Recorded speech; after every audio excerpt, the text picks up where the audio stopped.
సికింద్రాబాద్లోని doctor Narayana college of hotel మేనేజ్మెంట్లో 100% job guarantee 966365 మంగళవారం రాత్రి రాష్ట్ర వ్యాప్తంగా వర్షం దంచుకొట్టింది. మరీ ముఖ్యంగా హైదరాబాద్లోని బీభత్సమైన వర్షం కురిసింది.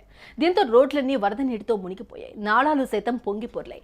ఈ వర్షం దాటికి లోతట్టు ప్రాంతాలన్నీ జలమయమయ్యాయి. అయితే సాయంత్రం ఆఫీస్ నుంచి ఇళ్లకు చేరే సమయానికి వర్షం కురవడంతో ఉద్యోగులు తీవ్ర ఇబ్బందులు ఎదుర్కొన్నారు. గంట పాటు ఎడతెరిపి లేకుండా కురిసిన వర్షానికి చాలా చోట్ల పాడుబడ్డ ఇళ్లు సైతం కుప్పకూలాయి. అయితే ఈ క్రమంలోనే హైదరాబాద్ వాతావరణ శాఖ మరో కీలక సూచన చేసింది.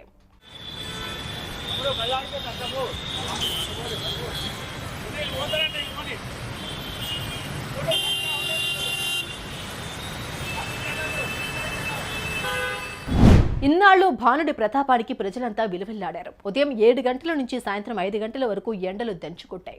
దీంతో ప్రజలు అడుగు బయట పెట్టాలంటేనే భయపడిపోతున్నారు. ఇంతేకాకుండా వడదెబ్బతో ఇప్పటికే ఎంతో మంది మృత్యువాత పడ్డారు. అయితే ఈ క్రమంలోనే మంగళవారం రాత్రి రాష్ట్ర వ్యాప్తంగా వర్షం దంచుకొట్టింది.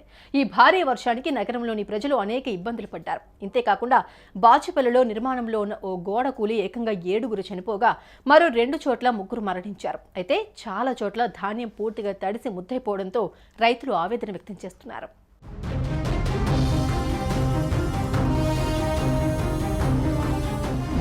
ఈ నేపథ్యంలోనే హైదరాబాద్ వాతావరణ శాఖ కీలక సూచన చేసింది. మరో 4 రోజుల పాటు రాష్ట్రంలో వర్షాలు కురిసే అవకాశం ఉందని తెలిపింది.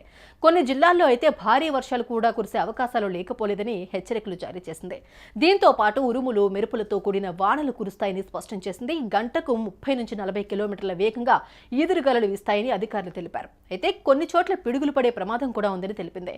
ఇకపోతే తూర్పు విదర్భ నుంచి తెలంగాణ అంతర్గత కర్ణాటక మీదుగా ఉత్తర తమిళనాడు వరకు సగటున సముద్ర మట్టానికి 1.5 కిలోమీటర్ల ఎత్తులో ద్రోణి కొనసాగుతుందని, దీంతో పాటు తూర్పు విదర్భ నుంచి తెలంగాణ, రాయలసీమ, దక్షిణ అంతర్గత కర్ణాటక మీదుగా తమిళనాడు వరకు ద్రోణి కొనసాగుతుందని, దీని ప్రభావం కారణంగానే రాష్ట్రంలో పలు చోట్ల వర్షాలు కురుస్తాయని వాతావరణ శాఖ తెలిపింది.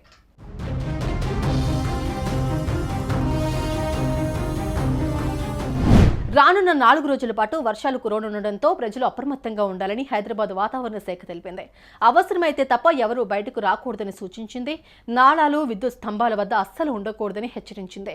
పిడుగులు పడే ఆస్కారం ఉంది కనుక రైతులు వర్షం పడే సమయంలో చెట్ల కింద ఉండకూడదని సూచించింది.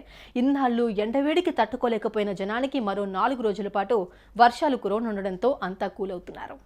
సుమన్ టీవీలో మీ పర్సనల్ అండ్ బిజినెస్ ప్రమోషన్స్ కోసం కింది నెంబర్కి కాంటాక్ట్ చేయండి.